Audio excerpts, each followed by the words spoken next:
Honorable members, prayers.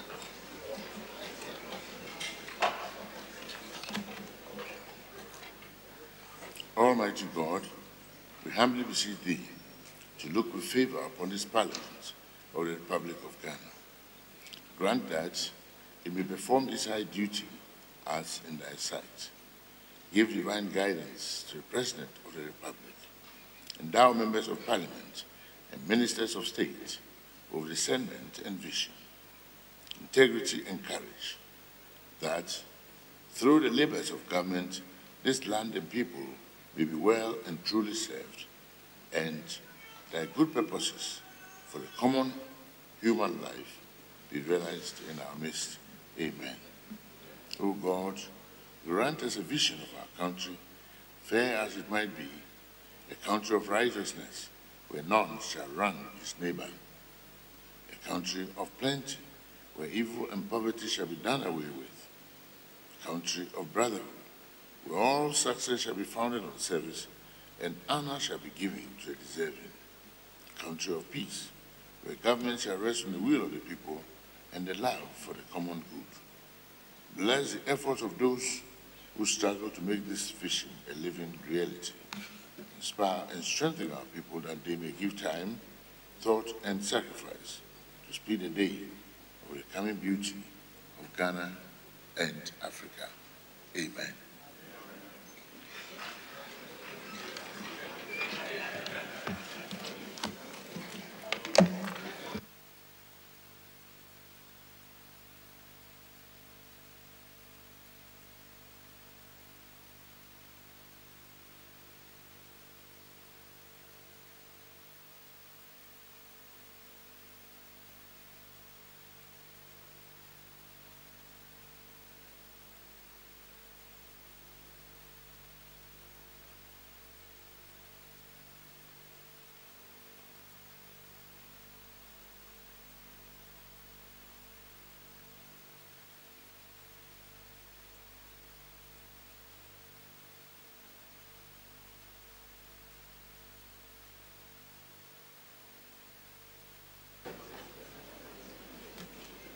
Honorable members, communication from the President. Mr. Speaker, appointment of Special Prosecutor. I hope this finds you in good health and spirit. I take this opportunity to wish you and members of Parliament a happy and successful 2018.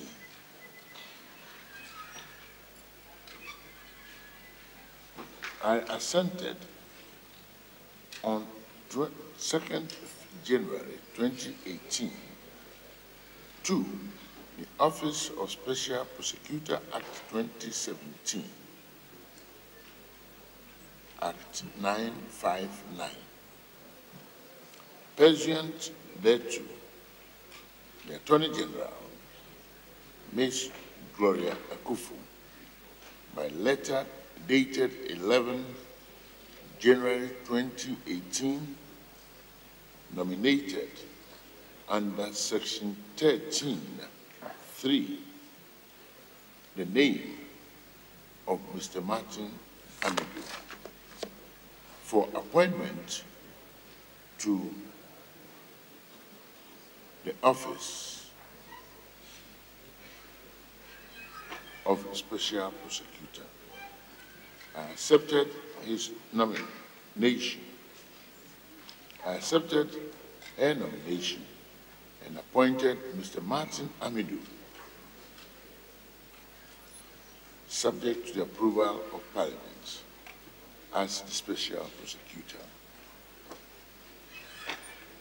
Mr. Amidu is a former Attorney General of the Republic, having served as such in the government of the late third President of the Republic, His Excellency Professor John Evans Atta Mills. I deem him eminently suitable for the office. I am thus seeking the approval of Parliament for the appointment of Mr. Martin Amidou as Special Prosecutor. It is my respectful hope and expectation that the dispatch which characterized the approval of my ministerial nominees by Parliament last year will be extended to the consideration of Mr. Martin Amidou's appointment. Yours sincerely, the President. It is hereby referred to the Appointments Committee accordingly.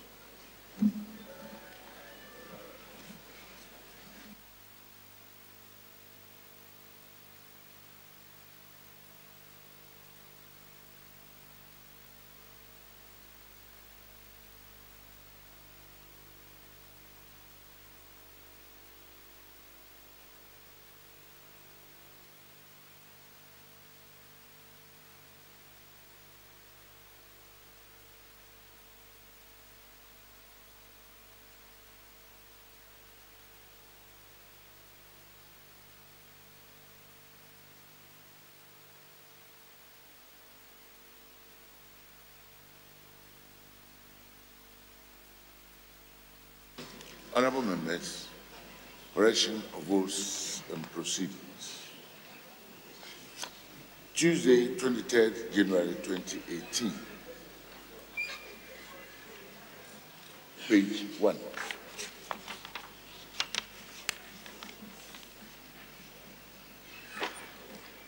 Page 2.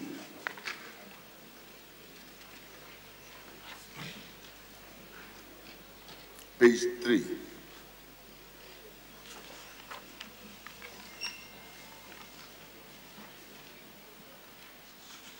Page 4.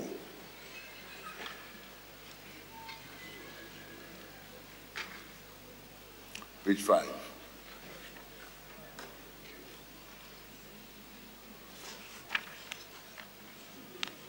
Page 6.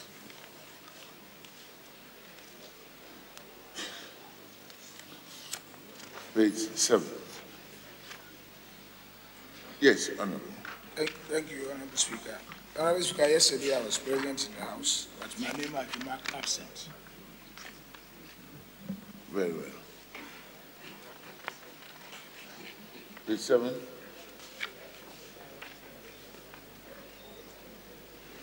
Page 8. Honorable. Yes, sir. Honorable Speaker, I wasn't present, but it's the situation. I'm called on Monday to take part in a government business meeting, Monday evening. Tuesday morning, I come around 8:30 to register. Civil office is not ready, so I attend the meeting at 9. I close and Parliament has adjourned. I'm marked absent. Should that be the situation? Because I came to either ask permission or register. It was early in the morning, before 9. And I attended the meeting at 9, closed at 2, and I'm back absent.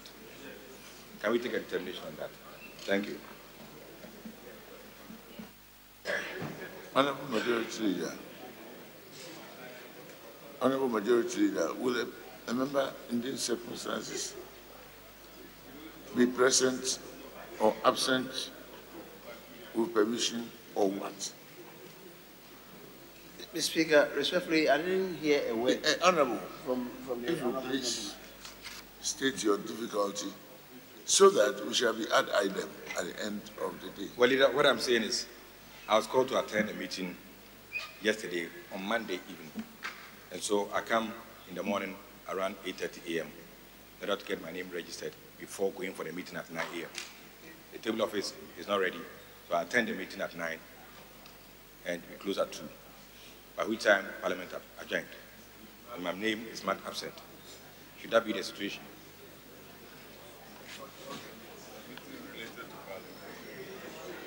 No, government business. It's government business. Which meeting? Ghana Buffer Stock Company Limited. Buffer Stock.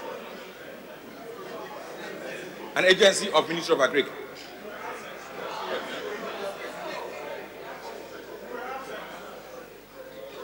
Order.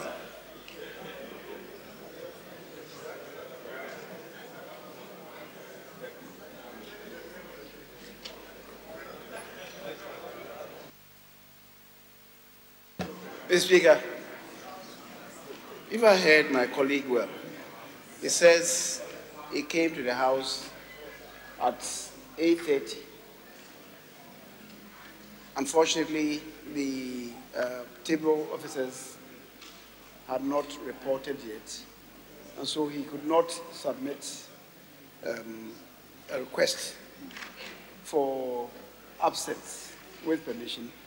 So he left, came back at 2, by which time Parliament had adjourned.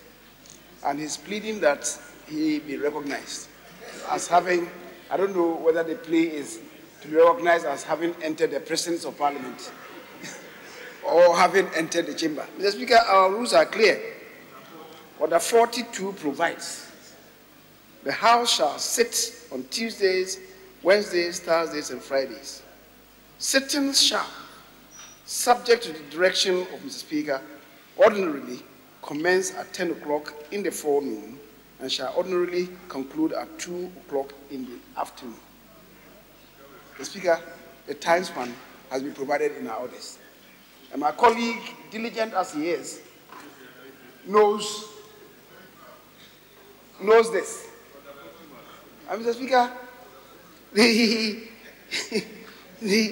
a sitting of the House is constituted when it is presided over by Mr. Speaker or any other member competent to preside over a sitting of the House under these orders. Mr. Speaker, so when he comes and there are no people in the chamber and there's no person presiding in his recognized capacity as a presiding officer, the honorable member must acknowledge that when he came, there was no sitting of the House. In any event, Mr. Speaker, when a person submits a leave of absence, it is submitted before sitting really begins. The Speaker is required to approve of it before sitting begins. He knows what is required of him. If he didn't do that, he cannot put in any plea for clemency or for mercy. And Mr. Speaker, he must recognize his status as having been absent. So, as simple as that. Thank you, Mr. Speaker.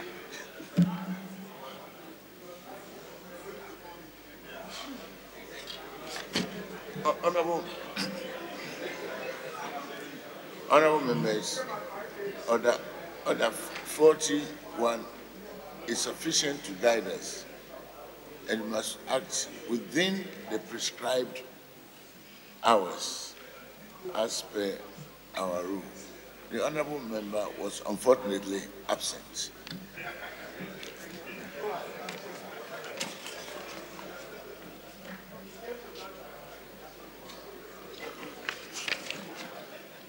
Page 8. Page 9. Page 10.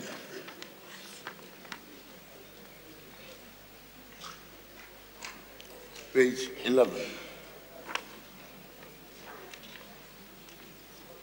And page 12. The votes of proceedings of Tuesday, 23rd January 2018, as corrected, is hereby admitted as true record of proceedings.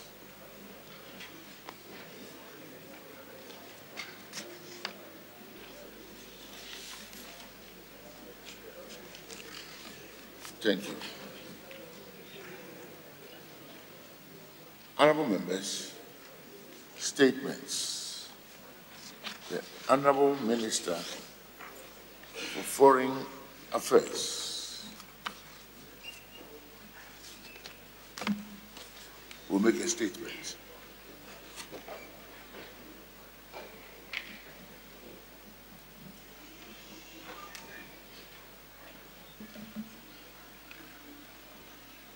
On the Guatemala. Thank you very much, Mr. Speaker, for giving me the opportunity. Mr. Speaker, at the outset, I would like to recall with appreciation the decision of this August House on the 1st of August 2017 to ratify the agreement reached between the previous government and the United States that led to the admission into this country of the two ex-detainees of Guantanamo Bay, Mahmoud Umar Mohammed bin Atef and Khalid Mohammed Salih al-Dubi, both of Yemeni origin. This was as a result of the court action instituted in the Supreme Court by two Ghanaian nationals, Mrs. Margaret Bamfo and Henry Nana Boakye. The action sought a declaration to the effect that the agreement to transfer the subjects to the Republic of Ghana required ratification by an act of parliament supported by the votes of more than one-half of all the members. The court ruled on 22nd June 2017 in favor of the plaintiffs and gave 3 months within which the agreement was to be ratified. Mr. Speaker, from January 2016, the two ex-detainees, now with families, have been living here and so far are reported to be of good behavior. Mr. Speaker, on 6th January 2018, the bilateral cooperation concerning the resettlement of the two came to an end. This was confirmed in a meeting with the U.S. Ambassador Jackson, on the 10th of January 2018. He confirmed that U.S. financial support and obligation in respect of the agreement had ended following its expiration. However, it was agreed at the meeting that continued cooperation in terms of security and mutual exchange of information and intelligence on the activities of the two and or their associates was essential. Ambassador Jackson expressed his openness to discuss any post-6 January arrangements and to carry forward same to the State Department for consideration. It is to be noted that no exit arrangements were originally discussed between the two governments to end the bilateral arrangements at the time of negotiation. The U.S. has also been clear in our discussions with them that per the agreement, returning them to the United States is not an option open to discussion or negotiation. This means that all obligations relating to the two subjects has now become the responsibility of Ghana. Mr. Speaker, in exploring options open to government, we have hit two hurdles. The first hurdle being that the agreement that was signed between the previous government and the United States stipulates that, and I quote, "The government of Ghana is to take measures to facilitate the integration of Mr. bin Atef and Mr. al-Dubi into Ghanaian society," unquote. What this means is that while the United States obligations ends after 2 years, Ghana's obligations continue even after that. In addition, and even more significant, Mr. Speaker, the Ministry of Interior has informed my ministry of records at the Refugee Board, which reveal that The government at the time granted the two detainees refugee status. This followed a request by the National Security to the then chairman of the Ghana Refugee Board. They were issued a decision letter dated 21st July 2016, recognizing their status as refugees.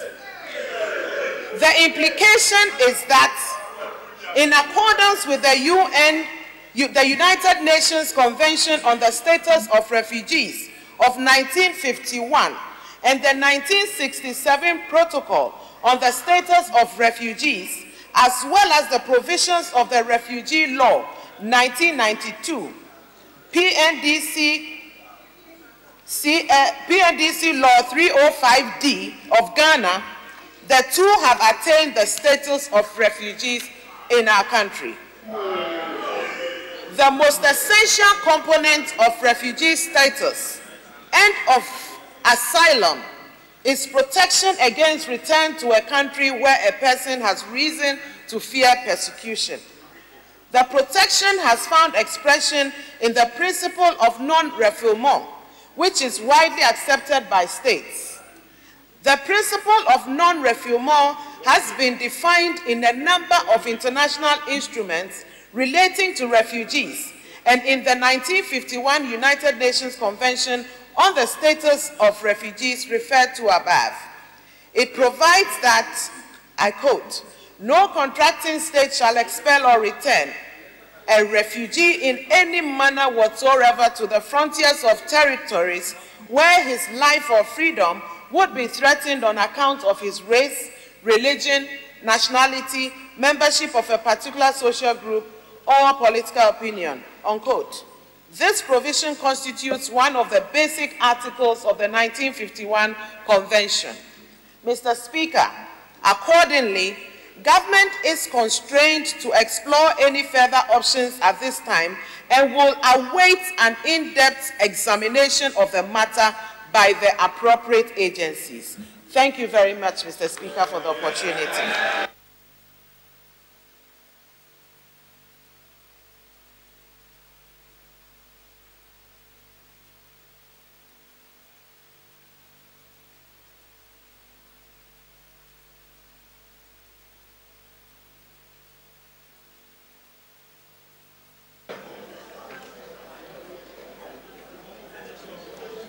Honorable Okujeto.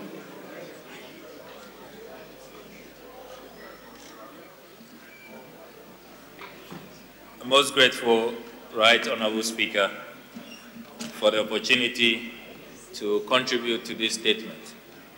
In doing so, Right Honorable Speaker, I wish to commend the Honorable Minister for Foreign Affairs and Regional Integration for making this statement. As we all know, this is a matter that is of enormous public importance. The public interest is very, very high. And we have all been waiting for the much talked about government decision on this matter. Indeed, last week, when His Excellency President Akufo-Addo met the media, in response to a question by journalist Comrade Kwesi Pratt, the President stated publicly that he appreciates the urgency of this matter and that when Parliament resumes, we will hear from government. So the statement by the Honorable Foreign Minister is very much pursuant to that pledge that the President made. And that's why yesterday when the business statement was presented, we on this side took issue with the fact that contrary to the President's pledge, there was no indication from the business statement that this matter will come up. But we are glad that the Honorable Foreign Minister has now made this statement. Right Honorable Speaker, there are a number of issues that we need clarification. The first one has to do with the lack of an exit strategy. We do know that this House ratified the agreement following the 22nd June 2017 judgment by the Supreme Court. I want to find out from the Honorable Minister if at the point of presenting the agreement to this House, if the previous government, if we are to admit that there was no discussion of an exit strategy, does it mean that in the ensuing discussions with the U.S. authorities under the new administration, when the agreement was being presented to this House, was there still no discussion for an exit strategy? Because I recall that during the debate on the ratification, we did raise the matter, and we said that it was important for the ministry to start engagements so that we will be clear as a country what happens after January 6, 2018.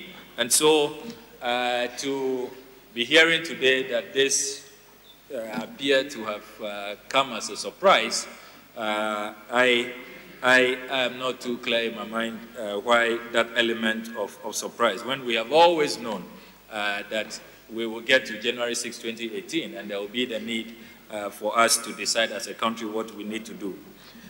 Right, Honourable Speaker, there is also a second concern I have, which has to do with, I do not know if it is a seeming lack of coordination or communication among government ministries and agencies. The discovery of refugee status, it will appear that the Foreign Ministry did not seem to know about it, and it had to take the Ministry of Interior to bring this to the attention of the Ministry of Foreign Affairs at the last hour. If I understand the Foreign Minister very well. So we need to know if indeed it is the case that the Foreign Ministry did not have records of this refugee status. And right, Honourable Speaker, we also know that refugee status is also for a period. Refugee status is not permanent, it's not forever. That information has not been provided to this House. This House deserves to know how long the refugee status is. Has it expired? How many months more do we have? I believe that this is information that is vital. But, Mr. Speaker, we all agree that in these matters, in our communication, we need to be very cautious because it is a sensitive matter. We do not want to jeopardize relations with the United States of America and other partners in the fight against terrorism. It's also important to let the two Yemenis know that as a country, we are not necessarily opposed to their stay here. It is important to stress that the Honourable Foreign Minister has told this House and this country that the two have been of good behavior and that there have been no issues with their stay here, which confirms the due diligence and the initial security background checks that was carried out by the previous government when we told this nation that we were convinced that these two pose no security threat. I believe that now, with the benefit of hindsight, we can all see that indeed the due diligence that was carried out and the initial security checks that had been carried out was properly done.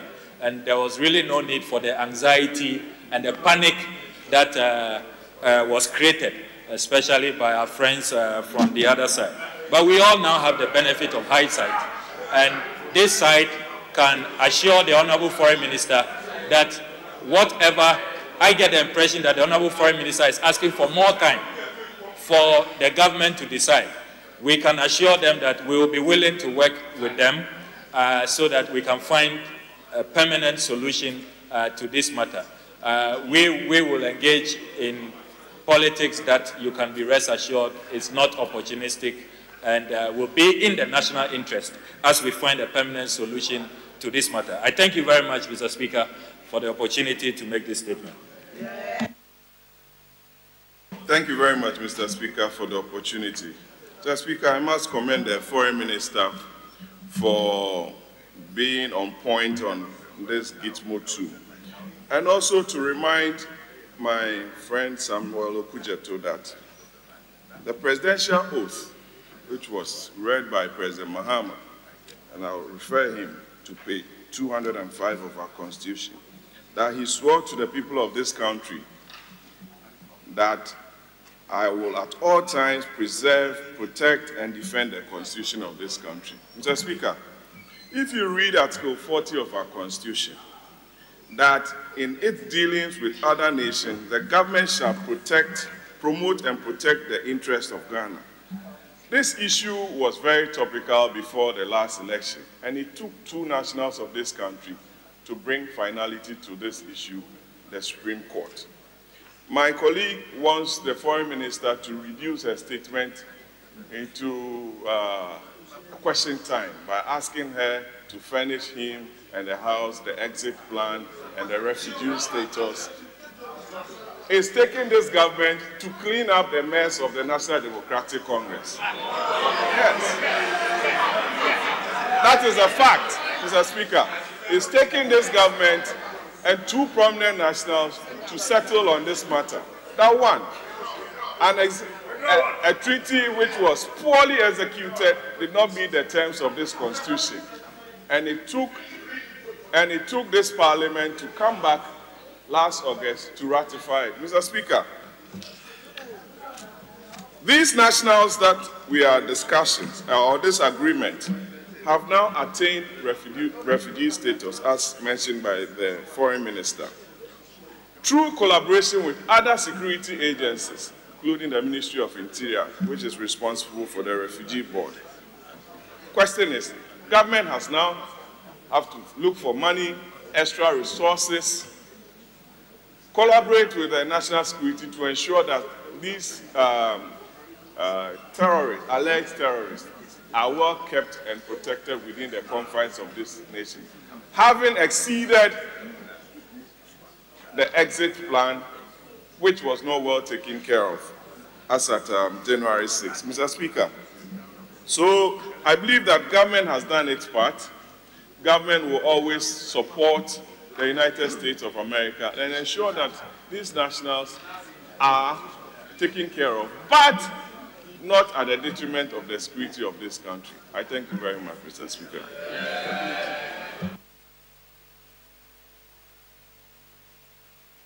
The Honorable Ayariga. Thank you very much, Mr. Speaker.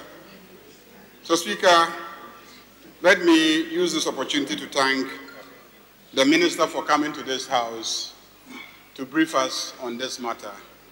It has been topical, and the people's representatives have always wanted to know what the official situation is. Mr. Speaker, in the Minister's statement, she raised a number of issues that I believe necessitate some clarity. Mr. Speaker, fundamentally, the issue right from the beginning, I believe, bordered on some key questions that have never been asked. And because, in my opinion, they haven't been asked, they have also not been answered. I have heard, even in the chamber today, some statements that are very grave. For instance, the last speaker used the word terrorist, alleged terrorist. The question is, Mr. Speaker, has it ever been established that these two people are terrorists?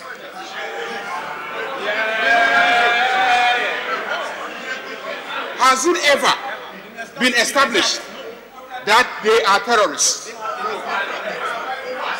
Mr. Speaker, is it the official position of Ghana that Ghana believes that they are either terrorists, have ever been involved in terrorism, will be involved in terrorism, or are likely to be involved in terrorism?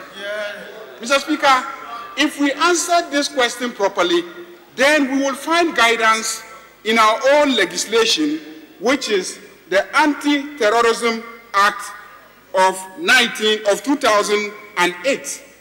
And the Anti-Terrorism Act, Mr. Speaker, with your kind permission, provides, and I'll read, Section 35, power to prevent entry and order the removal of persons. The Director of Immigration or an officer authorized by the Director shall not grant an endorsement or authority to permit a person to enter this country if there are reasonable grounds to suspect that the person is, will, or has been involved in the commission of a terrorist act. So our law is clear that if we believe that they have been involved, are likely to be involved, or anything, then we cannot, by our law, permit them. But there is no evidence to show that these two gentlemen have ever been involved in the commission of terrorist acts. Mr. Speaker, the fact of the matter is that the United States, in the pursuit of its fight against terrorism, rounded up people in certain parts of the world, took them to Guantanamo Bay, hasn't established that these two people... Honorable, do you stand on a point of order?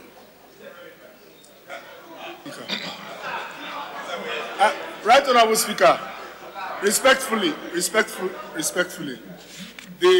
as far as I know, the legislative instrument that was in contention at the Supreme Court was that of Article 75, whether the agreement was an international agreement that was supposed to come, please, tolerance, that was supposed to come before Parliament for approval and ratification.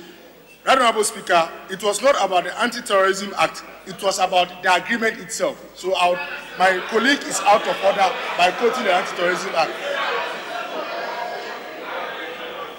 Honorable Ayariga, please continue. Thank you very much, Mr. Speaker. Order. Mr. Speaker, the matters are so serious, so I'll focus on the matters and ignore the rest. Mr. Speaker, so we haven't established that they are terrorists. We haven't established that they have ever been involved in terrorism. The fact, as I know it, is that the U.S., in its fight against terrorism, as a preemptive measure, rounded up some people, sent them to Guantanamo Bay to scrutinize them to see if indeed they were involved in terrorist acts. These two people, the U.S. hasn't reported to us, were involved in terrorist acts. So it's a simple question of our immigration laws and our own anti-terrorism legislation. So the fact, as the minister has indicated, we entered into an agreement to receive them. We have received them. The agreement has expired. There are simple issues now which government can easily resolve. And that is one. Mr. Speaker, these people are from a certain country. International law governs the relationship between an individual and his country. They have the option to decide that they want to go back to their country, Yemen. If they decide that they want to go back to their country, we cannot prevent them from going back to their country. But Mr. Speaker, given that there may be war in their country, they may also decide to seek asylum in any other country. And Ghana is one of the countries in which they could seek asylum. Mr. Speaker, if they seek asylum here, nothing prevents the government of Ghana from granting them that situation, and then they become governed by the law on international refugees. Mr. Speaker, so I don't think that there is a problem the way that some people sought to portray in the past and seek to portray today. There's no problem at all. It's a question of the government of Ghana deciding today whether or not, upon the expiry of the agreement, they want to grant them asylum status in Ghana. If that is what government is doing, government should say it. Government shouldn't say there's no exit plan, because there should be enough lawyers in Ghana who appreciate the legal position and should be able to guide government on exactly what to do. Mr. Speaker, if they are granted asylum in the government of Ghana, by the government of Ghana, there's no question about resources for their upkeep and etc. We have several other refugees that are in Ghana today.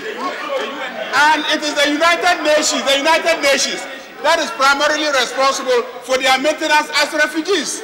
That is the law of refugees as we know it. It is the UN system that becomes responsible for maintaining them as refugees. So, Mr. Speaker, in all honesty, the law is clear on the matter. It is up to government. Are you granting them asylum status, yes or no? If you are granting them asylum status, international law on refugees governs the situation. Mr. Speaker, let me conclude on the note that at long last, it has become clear that the position of the New Patriotic Party and the position of the National Democratic Congress on the issue of the two gentlemen are the same. At long last, the two positions are the same. The two governments have come to realize, after this long unnecessary political games that we have been playing, that we can't establish that they are terrorists. We have come to realize that the agreement that we entered with the United States of America to get them out of the US and to be in Ghana, which agreement was ratified by this August House, that agreement is a good agreement. We have also come to realize that as a country believing in human rights, that when we stood up among the Committee of Nations to be counted and to take in these people into Ghana, we did what the founders of this country, led by Osagyefo Dr. Kwame Nkrumah, believed in. Mr. Speaker,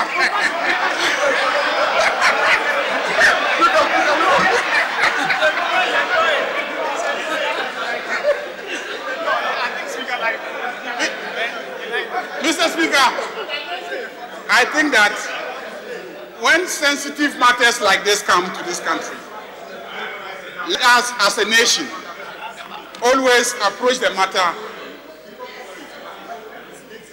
not with a kind of passion and politicking that bedevils simple legal matters and make it impossible for us to do the right things.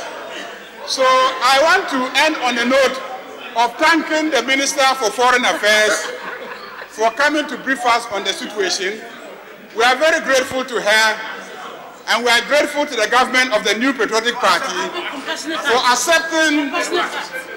accepting the two refugees. Today you have shown compassion, and we commend you for such compassion.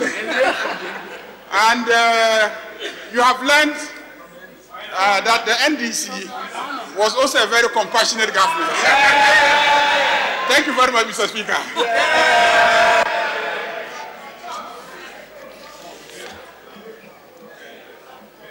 Thank you very much, Honorable Ayariga. Honorable Minister for the Interior. Thank you, Mr. Speaker, for granting me this opportunity to contribute to this discussion or debate. Let me, first of all, thank the Honorable Minister for Foreign Affairs for his statement. Statement was clear, precise, straight to the point, based on the facts and the chronology of events within the law. Mr. Speaker, the Foreign Minister did not allude to terrorism or any allegations of terrorism thereof. Order.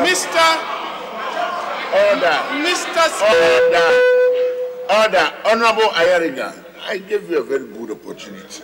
Give him one. I love the debates, and heckling in this way is not acceptable. Please go on. Mr. Speaker, discussion of terrorism, the applicable law in Ghana about terrorism and the rest are totally irrelevant in the circumstances. The law that was quoted referred to the Immigration Service as rightly the institution which would, depending on its assessment, accept a person or not. That is not the situation in this matter. It's a situation of an agreement between the government of Ghana and the United States, and these two gentlemen were accepted into this country based on the agreement. The position all along was first about procedure, whether the appropriate procedure was pursued in granting access or entry by these two. I want to make it clear that the position of this government and the position of the former government have converged and have never been dissent from the beginning. First point, the present government was clear when it was in opposition that there was a need for procedure which should make the application pass through this parliament. It was settled by a court decision, and it was brought here and accordingly ratified. Mr. Speaker, let me refer to page 3 of the agreement that was ratified. Paragraph 3 thereof, which the Honorable Minister for Foreign Affairs alluded to, but I want to put it in context, which reads that the government of Ghana is to take measures to facilitate the integration of Mr. Ben Atteh and Al-Dubi into the Ghanaian society, unquote. Mr. Speaker, this is the agreement that was ratified, which the former government entered into, and therefore it became an executory part of the arrangement. It remained a part of the arrangement that was supposed to be implemented. That's what I mean by executory. And so, after the validation, both ministries of Interior and Foreign Affairs engaged the United States ambassador in consonance with the agreement, moving towards what was going to happen at the end of the 2 years, which is stated at paragraph 7, page 3 of the agreement. Mr. Speaker, what should be made clear is that the Minister for Foreign Affairs did no wrong when she alludes to the fact that she got to know of the status of the two gentlemen granted status as refugees in the country. And that is because all along, going by the agreement, there was no indication that this executory part was executed. Mr. Speaker, what happened was, before the preparation to get into final discussion, it became necessary for us. Mr. Speaker, there are certain aspects, for security reasons I will not discuss here, that it took due diligence to prepare government to deal with the situation post this agreement, which then revealed that before the ratification, there was refugee status granted. Let me emphasize here, Mr. Speaker, that I'm saying that for certain security reasons, I shall not delve into the process, but it became clear to us in the end that refugee status was granted. Accordingly, the Foreign Affairs was notified. Now, in consonance with the government's commitment to human rights and law, we are bound to respect the refugee status that has been granted and can only deal with it within the context of international law. The honorable member, Honorable Ayarga, has made it clear, and there's no gain in saying, that once they are granted refugee status, we can only deal with them in the context of applicable international conventions and law, which includes their option, exercising their option to go back to their country of origin. Mr. Speaker, which is clearly not in a state to receive anybody. Mr. Speaker, what I want to say is this, I emphasize this, that it is serious misinformation to say that this government is in the process or have granted the 2 refugee status. The paragraph 3 of page 3 had been executed, and that status has been granted by the former government, and therefore we respect it because we respect the rule of law and we'll deal with it. But to emphasize that raising the issue that they have the right to go back to their country is not tenable now, because Yemen is not in the state of this. So accordingly, the honorable minister has made it clear at the end that government will be guided by the interpretations and the various decisions that are accepted within the law from the appropriate agencies, namely the Ghana Refugee Board and the international institution dealing with refugees. So, Mr. Speaker, let me emphasize that yes, we also, the government, arrived at the conclusion that the 2 were not a threat based on the record that we have of them in the country. That is a different conclusion from the conclusion that was taken up at initial, that was based on belief. We are coming to the conclusion. It's a coincidence. It's a coincidence of conclusion, but we come from different premises. Our premise is based on their record in Ghana for the 2 years. And I want to make it clear, Mr. President, Mr. Speaker, that this government is conscious of its responsibilities. This government is conscious of its responsibilities under international law in our relationship between us and friendly countries, including the United States. And I would have thought, Mr. Speaker, that because of the fact that now the statement of the Minister for Foreign Affairs has coincided with the position that was taken by the previous government, albeit from different premises, there was no need to continue to make statements that would tend to affect our relationships, intra and externally. I think the intervention of the first Honorable Ablakwa, his was finding out why we didn't know about it, and I've explained it.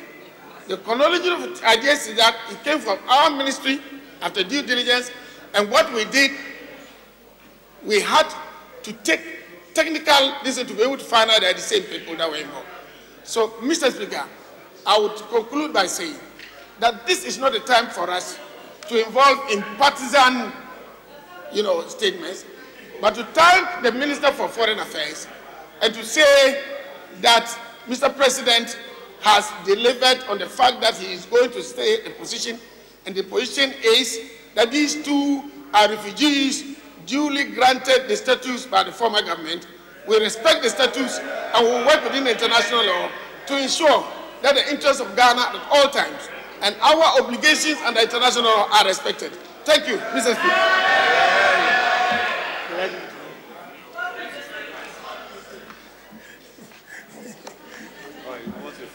We'll have 2 more from each side. Yeah. 1 from each side, actually.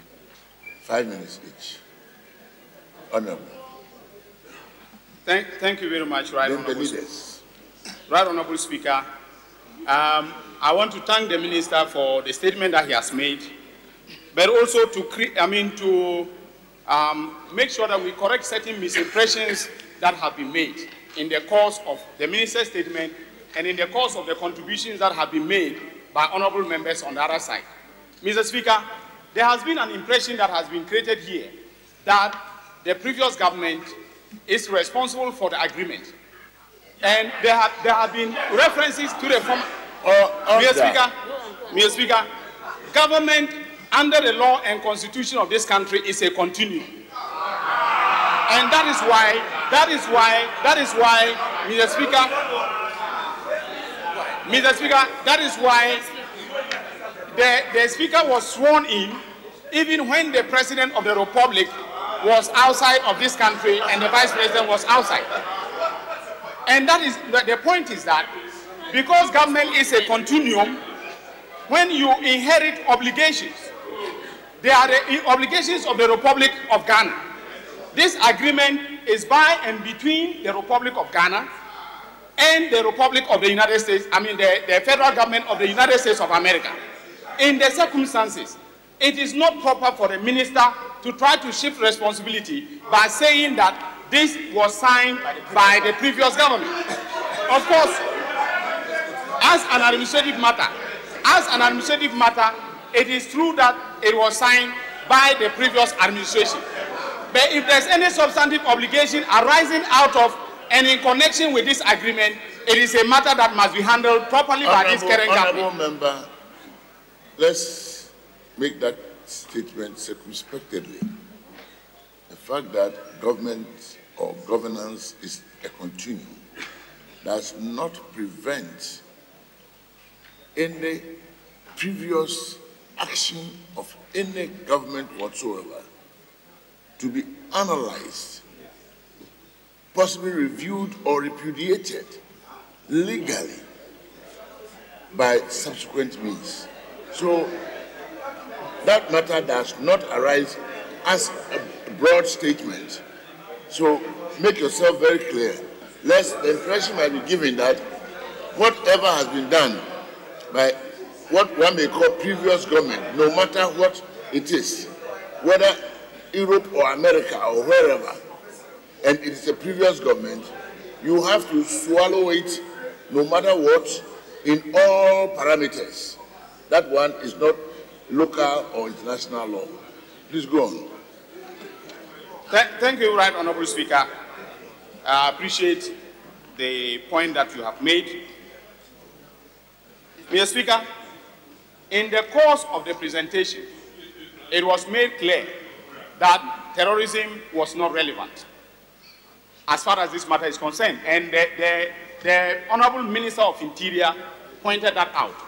I want to state categorically that terrorism was at the heart of the suit that was filed before the Supreme Court. In the pleadings before the Supreme Court, and Mr. Speaker, I was then Deputy Attorney General and I handled the matter directly before the Supreme Court. It was alleged that the then President of the Republic had brought in terrorists in contravention of the immigration laws of this country and in contravention of the anti-terrorism law of this country. So terrorism was at the heart of the suit that was filed. Honourable, go on. So, Mr. Speaker, it is very relevant in the discussions that are underway. Right Honourable Speaker, it has also been made clear in the Minister's statement and has been also supported by the Honourable Minister of Interior that there were no exit arrangements. That is not true. The agreement that was signed was terminal in nature. And in the agreement, it was stated categorically that they should be retained, measures should be taken to retain them on January 6, 2018. Now, the reference to integration was in respect of the period of the agreement that we should take measures to ensure that they integrate into Ghanaian society. It was not outside. Honourable former Deputy Attorney General, will you kindly read this mandatory provision from the initial agreement as to provision for a date of return necessarily? Will you kindly read that? Right, Honorable Speaker, I don't have the agreement here before me. I don't have the agreement here before me. But the point I am making, right, Honorable Speaker, the point I'm making is that the agreement... Honorable, respectably, an exit arrangement with clear and mandatory arrangements is very crucial to this agreement. If you want to make that proposition, which incidentally many well-informed persons have never heard, please support it or withdraw it. Mr. Speaker, thank you very much once again. But Mr. Speaker, the point I am making is that... Do you support it or withdraw for now? Right, Honorable Speaker. Right, Honorable Speaker. Our rules are clear. If you cannot support, we will withdraw from now. Mr. Speaker, at the right time, if I have a copy of the agreement, I will make reference. But I do remember that. No, honorable member, the rules are clear. Right, Honorable Speaker, I withdraw my statement regarding the mandatory character. Then proceed. However, you may proceed. However, the point still remains. The point still remains that the agreement was terminal in character. The point still remains that the agreement terminated on January 6, 2018. As a treaty that has expired, it is the duty of the current government to take steps either to renew or renegotiate the treaty, or to deal with whatever exit arrangements are contained in the substantive obligations of the current agreement. Mr. Speaker, I also want us to take note of one thing regarding the refugee status of the two persons that were received into this country. Mr. Speaker, the point that has been made by the minister is that because of the international law principle of non-refoulement, we cannot return them to their country of origin. Neither can we return them to the United States of America. Now that principle has two parts. The first part relates to whether or not the refugee will be persecuted in the country if returned, or faces some danger to his person or liberty if returned. Has the current government done any evaluation to show that they are going to be persecuted if they are returned to Yemen, or that they are going to be in danger if they are returned to Yemen? If that is the case, this House needs to know the facts. Otherwise, there is no reason why they should remain here. So, Mr. Speaker, I don't think that we can blame the former government for conferring refugee status on them and then turn around to say that because we confer refugee status on them, they are governed by law and cannot be returned. That cannot be it. The status as refugees can even be revoked as we speak. Honorable, the time is up. Right, Honorable Speaker, may I conclude by saying that there was a reference to the fact that we created a Minister for Defense. Mr. Speaker, thank you very much. Mr. Speaker, first of all, I want on behalf of the people of Ghana to thank the minister for even having the courage to come here. Of course. Mr. Speaker, why do I say so? I say so because of the facts on the ground. Mr. Speaker, when these two people were brought, the people of Ghana did not know anything about it. It is a fact. In fact, the former minister is on record. Honorable members, let us former minister the rules of engagement. Give every honorable member a chance for proper argument.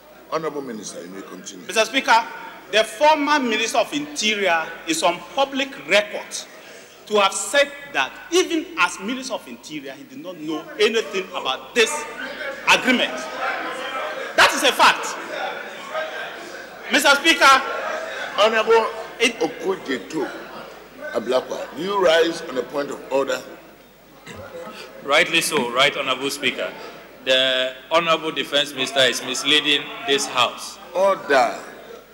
The Minister for Foreign Affairs and Regional Integration at the time, the Honorable Hannah Sewatete, put out a public statement informing the people of Ghana about this arrangement. So to say that the people of Ghana did not know, never knew, is false. It's false. Let us be truthful in this House. It's false. It's false. The Foreign Minister put out a statement. Immediately they entered into the agreement with the Americans. A public statement. Order. Honorable Defense Minister. Thank you, Mr. Speaker. Mr. Speaker, let me repeat again that at the time of entry,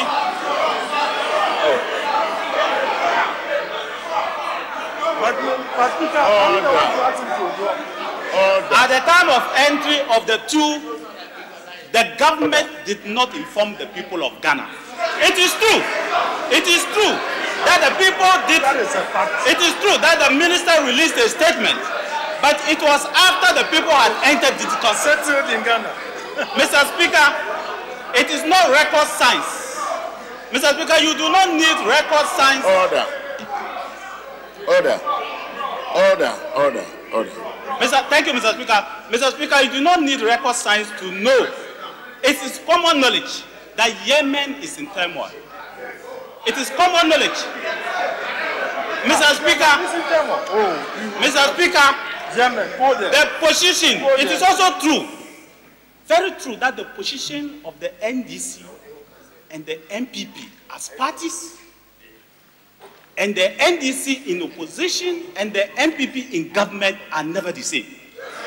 Yes. In fact, they are poles apart. Mr. Speaker, they are not even parallel. They are poles apart. Mr. Speaker,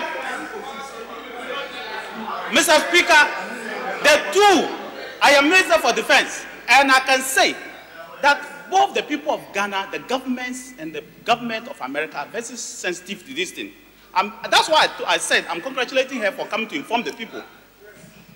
This matter came up when I was doing vetting.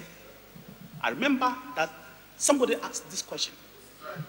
It is not in our interest on daily basis to be reminding the world and terrorists.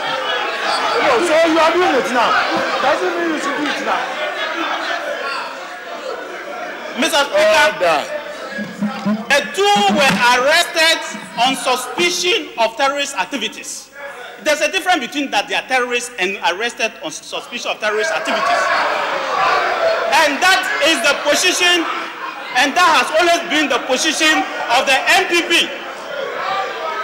Mr. Speaker, that has always been the position of the MPP. That they were arrested on suspicion of terrorist activity, and if you were bringing them into the country, bring the agreement to Parliament.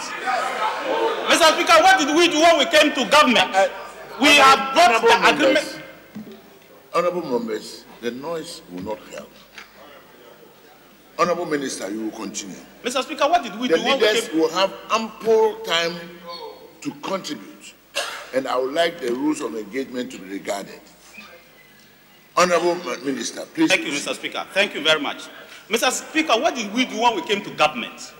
True to our words that this agreement might be brought to Parliament, we satisfied the Supreme Court condition and brought it to Parliament for it to be ratified. Mr. Speaker, and not only to the people of Ghana and even to the Supreme Court, the NDC government then had given them refugee status. Until today, nobody in Ghana, including yourself, knew that the NDC had actually given these people refugee status and had shifted the goalposts.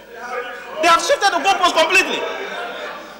Mr. Speaker, that agreement that talked about moving them, even if today the agreement was that we should move them, the fact that they have moved them from ordinary suspects to refugees changes the equation.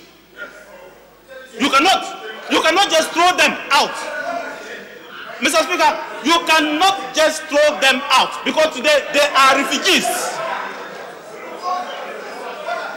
Mr. Speaker, today, they are not just ordinary Yemenis, they are not just ordinary citizens, they are not just people who have been suspected of terrorist activities and brought into the country. Today, Mr. Speaker, by the action of the NDC government, they are refugees. That's it. And so, Mr. Speaker, the question has shifted to treating them as refugees. And that's why the minister said, Mr. Speaker, that the appropriate authorities will look into it.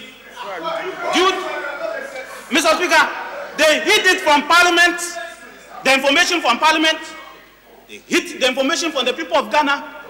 In fact, hid it even from the incoming government, that they have actually given the people refugee status. That is something that if I wanted to use a word, they will rise up all. But I think that I'll reserve that word and ask my leader to consider whether he will use that word or not. But Mr. Speaker,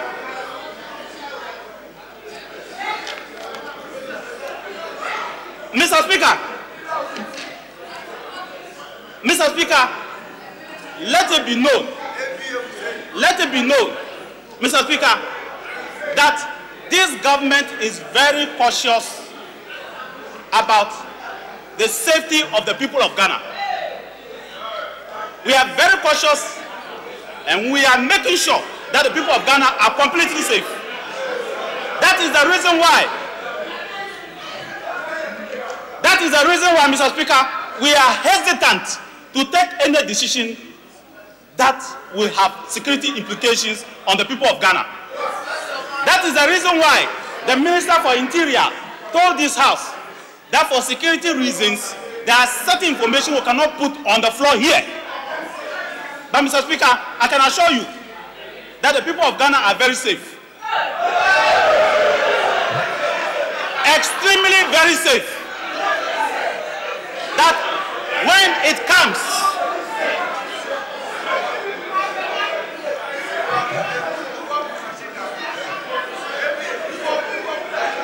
Mr. Speaker, that when it comes to terrorism, when it comes to the issues of and people involved in terrorism, this government is tracking and has every information about everybody. Mr. Speaker, but who caused it? Who caused it? Mr. Speaker, let me say once again that the question that necessitated this particular statement is as a result of people asking, when are the Gitmo 2 going to be sent out of this country, including people from this side that have taken the position that government should send them. But they refuse to tell the people of Ghana that today the people are not just sitting down and being guided, but they are prisoners, they are refugees. I think that they owe the people of Ghana an apology. It is true. You really owe the people of Ghana an apology. You have tied in the hands of the people of Ghana at the back, then you come out in the air shouting as if you knew nothing about it. Meanwhile, you took the decision to make them refugees. You took the decision to make it very difficult for anybody to send them out. You took that decision. You knew that you had made the people refugees. You had committed to the people of Ghana holding them as refugees, knowing that it is extremely difficult to repatriate people into Yemen who are on daily basis fighting one another with no functioning government. And then you come out and say, send them away. Send them to where? Send them to where? Send them to where? You are man. You are man. You are the man. You are the man.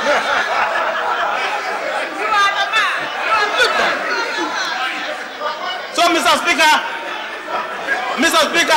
for security reasons, like he said, we will not talk much. But I want the people of Ghana to know that all the problems that we have today associated with this question of Gitmo 2 emanated from them and is ending from them. I thank you, Mr. Speaker. Yeah.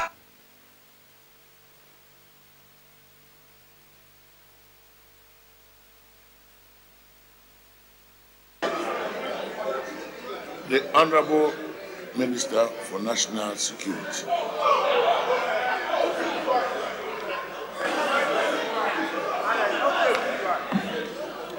Thank you, Mr. Speaker, for this opportunity. And Mr. Speaker, let me start by saying that everybody here appreciates that this is a very, very delicate matter, and I believe there is a need for each and every one of us to be careful in our choice of words. And Mr. Speaker, I believe in these circumstances, it helps if we can keep to the facts and only the facts. And Mr. Speaker, I believe the facts are very clear. The facts are that the government, the previous government, in its wisdom and believing it was in the best interest of the country, entered into an agreement to accept the two. Secondly, Mr. Speaker, the previous government took the deliberate decision that there was no need to consult the people of Ghana or Parliament before taking this decision. But fortunately for us, Mr. Speaker, the attention of the government was drawn to it. And just before the elections, it was a major issue, whether the proper procedure should not have been taken by coming to Parliament or not.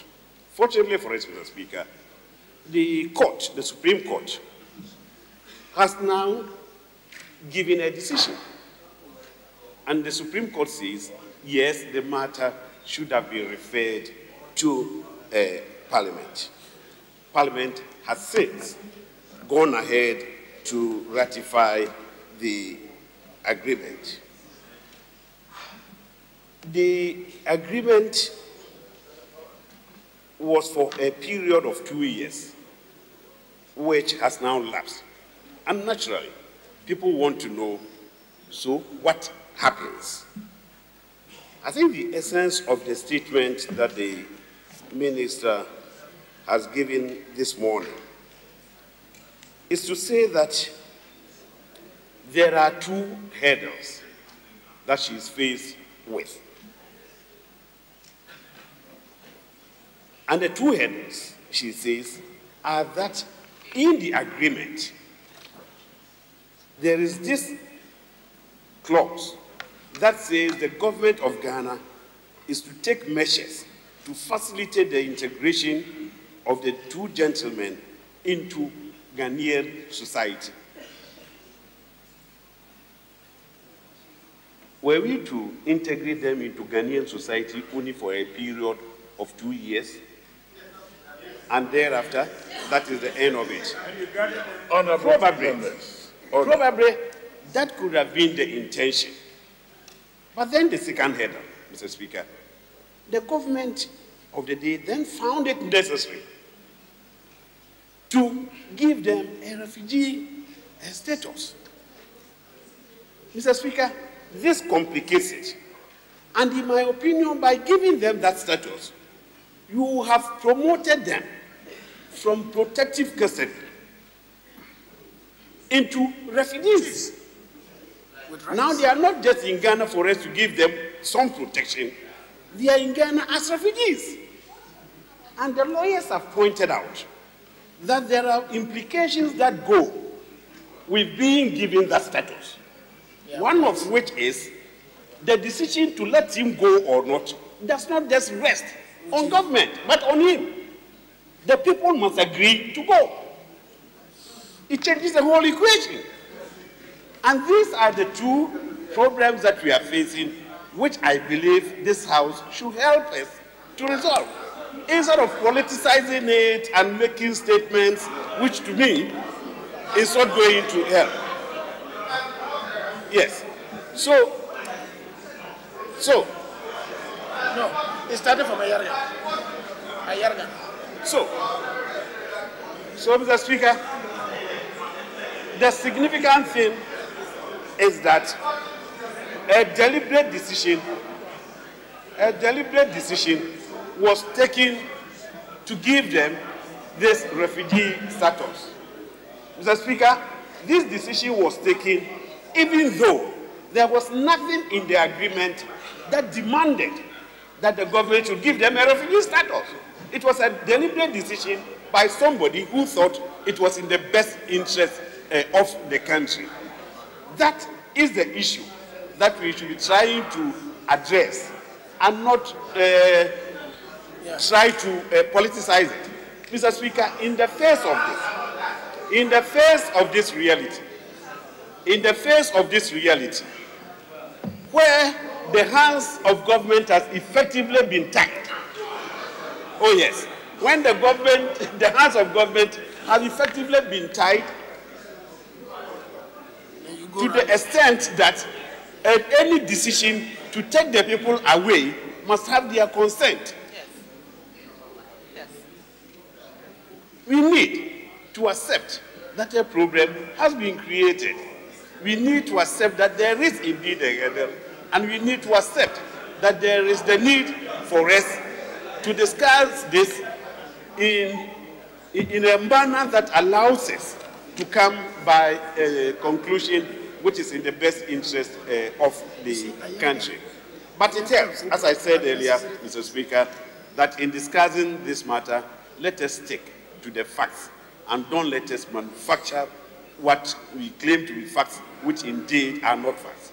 And the facts being that a deliberate decision was taken to accept them, the fact that in so doing, the country demanded that reference should have been made to Parliament to ratify it, to agree to it. That was not done for some reason. Fortunately for us, the Supreme Court of Ghana has given finality to that argument by saying that no, this is a transaction that should have come to Parliament. Parliament has been so good to accept it and have since done what is necessary to ratify it. We have 2 years under the agreement. The 2 years has come to an end. What do we do? And now, especially, what do we do now that somewhere along the line, somebody took the deliberate decision? And you may well ask who it was who took that decision. Was it the head, the executive secretary of the refugee board? Was it the chairman of the refugee board? Was this a cabinet decision of the government at the time? Was this something that received an executive approval from the president at the time? But whatever it is, we have now given, we don't have any evidence. We don't have any evidence, and that is what we must be examining. But because following that decision, we now have a problem, which is that we simply cannot take them away. Yeah. So, Mr. Speaker, I will want to urge members of the August House that this is a very, very important, very, very delicate matter. Can we take away the politics and can we, combine to find an effective solution to it? Thank you, Mr. Speaker.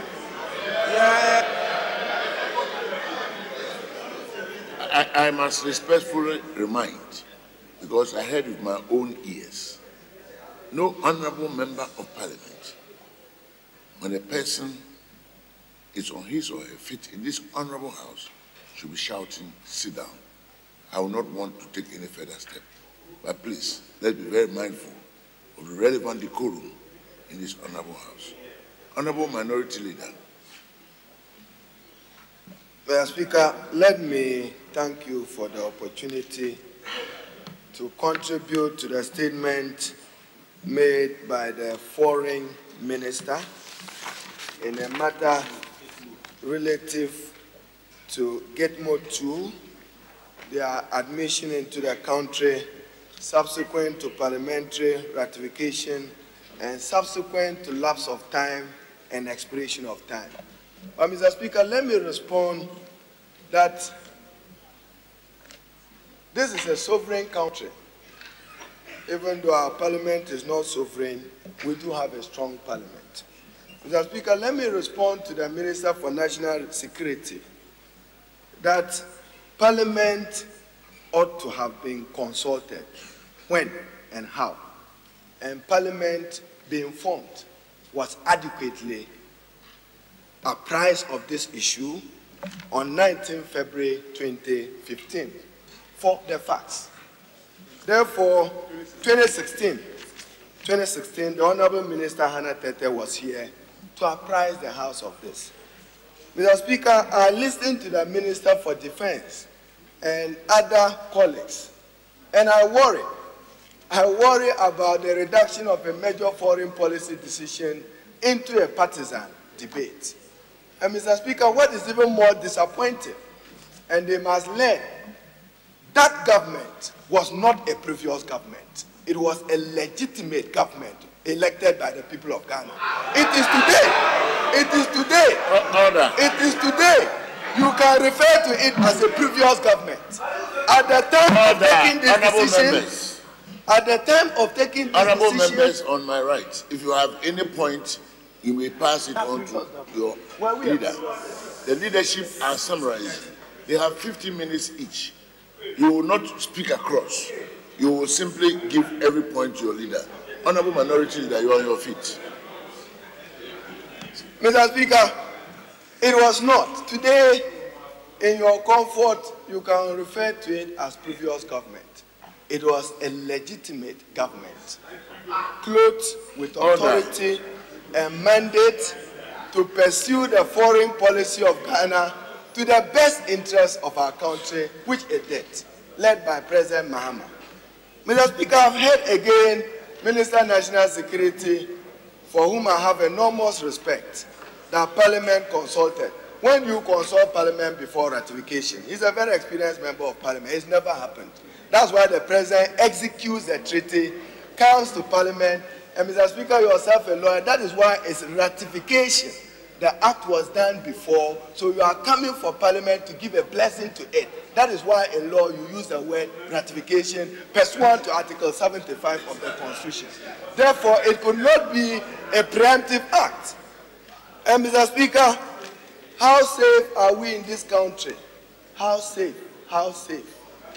That a government we took over 7th January 2017, the leadership of this country are today telling Parliament and the people of Ghana that the very Gedmo 2, which some of them variously describe as terrorists, they are now only getting to know today that they were granted refugee status. After one solid year, you didn't know?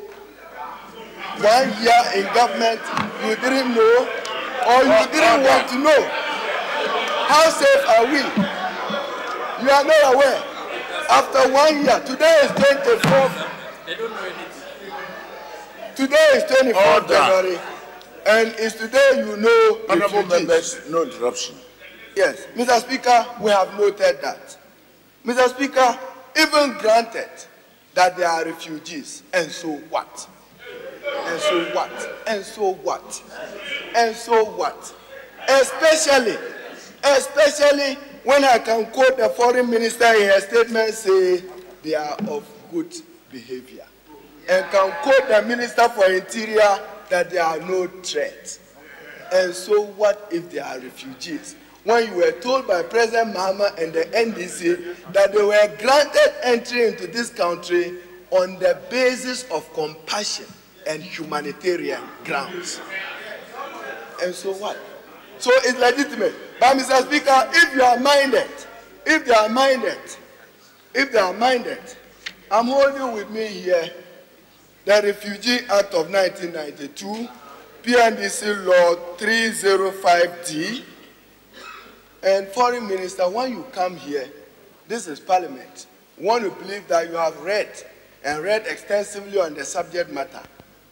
This government, if you do not believe that they deserve to be refugees, act accordingly and appropriately in accordance with the Refugee Act of Ghana. Indeed, Mr. Speaker, there is a section in the Refugee Act, Section 50, it reads, withdrawal of refugee status the board may withdraw the recognition of where the board considers that there are reasonable grounds for believing that a person who has been recognized as a refugee should not have been given that status. So if you have a problem, invoke the law and do what is appropriate. It is within your hand. It is within the law. This pretense must stop. This pretense must stop. Revoke it. You are closed. This is the law. Your house, therefore, to hear the debate. Order. Honorable Minister, you have a right of response. So you kindly let the Honorable Majority Leader finish.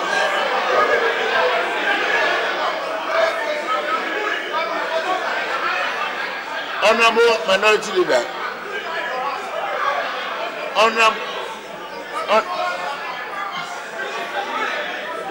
Honorable members, I know this has become quite an interesting debate. Mr. Speaker, but please. So it's within the powers of this government to revoke that status if you believe same. But however, this is where I have harmony with the Honorable Kandapa. And Mr. Speaker, from the start of the statement, the language of the minister should have been one which promotes rapprochement to build strong foreign policy. We have brought them. Send them back. Send them away. So, Mr. Speaker, it is within the law. Order. It is within the law. And Mr. Speaker, I've also heard arguments here that nobody should raise matter of terrorism when we are discussing this matter. Mr. Speaker, on 14th September 2001, Congress passed the authorization for use of military force against terrorism. This is the source of Getmo Bay between America and Cuba. Itself is an act to fight terrorism. But the problem is the fundamental abuses of the rights of those persons became a questionable problem for the United States and lovers of human rights and the protection of those rights. Therefore, to come and say here that nobody should raise terrorism, check again. That is the basis. That's what gave birth to Getmo Bay. In fact, there were 245 until they were reduced to 41. But it is unacceptable, and even in the U.S. Congress, Mr. Speaker, when President Bush established Getmo Bay and Obama took over, it was Guantanamo Bay. Rightly, Guantanamo Bay. He had strong, just like here in Congress, there was debate about this matter, and we should learn from it, because Obama's view was that he can't supervise those human rights abuses. I have seen persons in this hall use the word alleged terrorists. They are alleged. It does not mean if America suspects somebody as terrorist, Ghana accommodates the person as a suspected terrorist. No. Who says America couldn't get it wrong? They got it wrong. The United States got it wrong on Getmo Bay. And they have, even in congressional report. So don't come here and say your hands were tied. Mr. Speaker, order. Mr. Speaker, I'm holding with me here the agreement that the foreign minister brought to this house for ratification, signed by her. And Mr. Speaker, I opened to a page. I just need this paragraph. And the paragraph read in your document, consequently, Mahmoud Umar Mohammed bin Atef and Khalid arrived in Ghana on 6th January 2016. And the agreement, the tenor was to lapse after 2 years. In your own words again, last paragraph before your conclusion was, you said, and I quote, Honorable Leader, you address the chair. So it's not in your own words again. I'm quoting from a minister's document. own words. In the honorable minister's own words. In the minister's own words, I take a clue. Honorable minister's own words. Package for the public on or about January 2018. Mr. Speaker, again, matter of public record. The Honorable Foreign Minister of the Republic at the time, Hannah Tete, on 6th January, same day, briefed the people of Ghana on this matter. She issued a public statement. It's here. We'll print a copy and lay it here. But I say this is the agreement. 6th January, expiring 6th January 2018. So if there is a lapse of time, and Mr. Speaker, now I go to the minister's statement. Again, a statement, yes, that she made. Mr. Speaker, I'm quoting for the record. It states, it is to be noted that no exit arrangements were originally discussed between the two governments to end the bilateral arrangements at the time of negotiation. So it means the foreign minister knew that as part of what was handed over to you, whether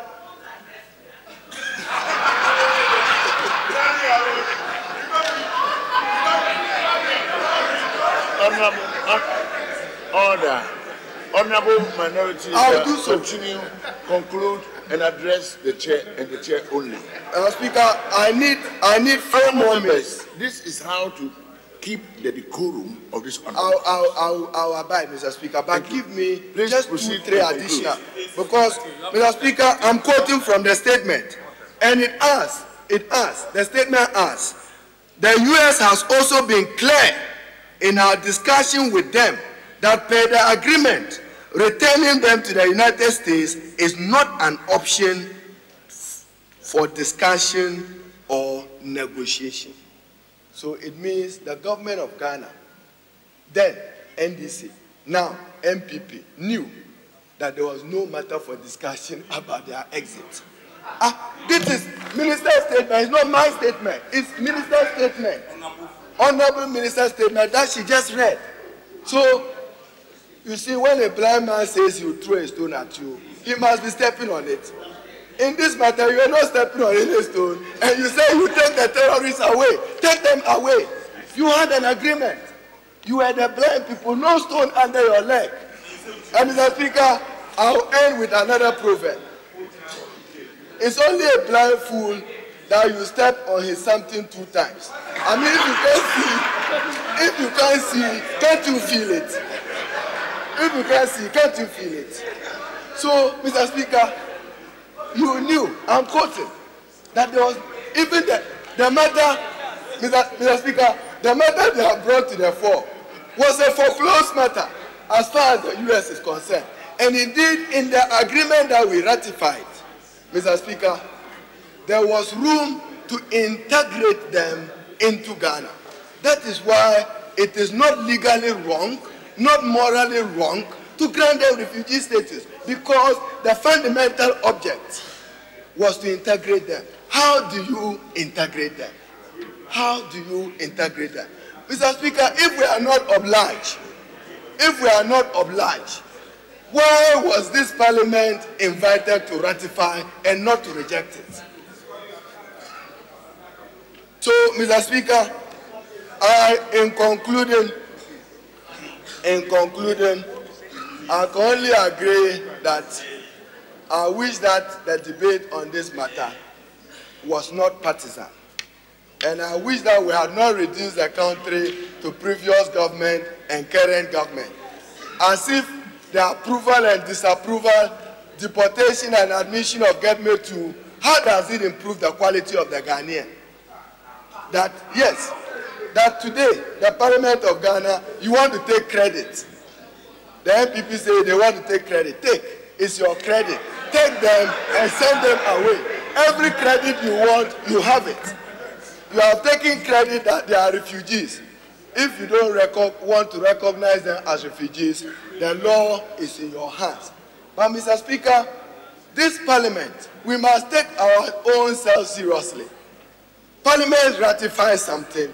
Why did you ratify it? It was brought here by the executive. But I should conclude on a very good note. Yes. The Honorable Ambrose Derry, Minister for Interior, made a significant comment. And Mr. Speaker, that is what should guide us. What was before the Supreme Court, and again, when you say the people of Ghana did not know anything about this matter, how then were those Ghanaians able to go to Supreme Court to question it if they had no knowledge of the matter? They had no knowledge of the matter, yet they could go to the Supreme Court to question the matter. And win. So, Mr. Speaker, but he made a point. I think what went to the Supreme Court was a matter of whether an international agreement of that nature, per our governance structures and governance processes, was satisfactory and complete if it did not have parliamentary approval. To which the Supreme Court gave a succinct ruling, which I agree with, and I agree with him. So that was a vexed issue. So you don't come and reduce the pursuit of foreign policy to NDC MPP colors. Unfortunate for our republic. Very, very unfortunate. Foreign policy, Mr. Speaker, you've been a diplomat. The U.S. remains our strongest bilateral partner. You need them today, you need them tomorrow.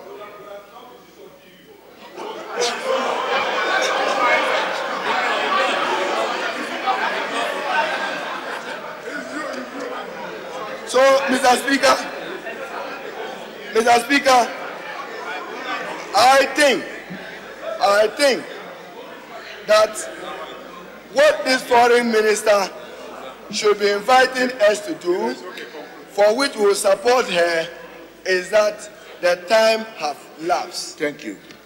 Do we grant an extension? I thank you, Mr. Speaker.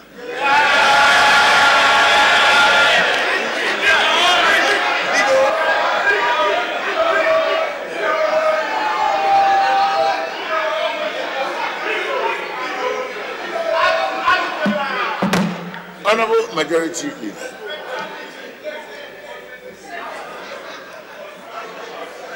Speaker, I thank you very much for the opportunity granted to make some comments on the statement from the Minister responsible for Foreign Affairs. Mr. Speaker, and let me begin by saying that the Minister is the Minister of Foreign Affairs or the Minister responsible for Foreign Affairs. She is not the Foreign Minister. She is not.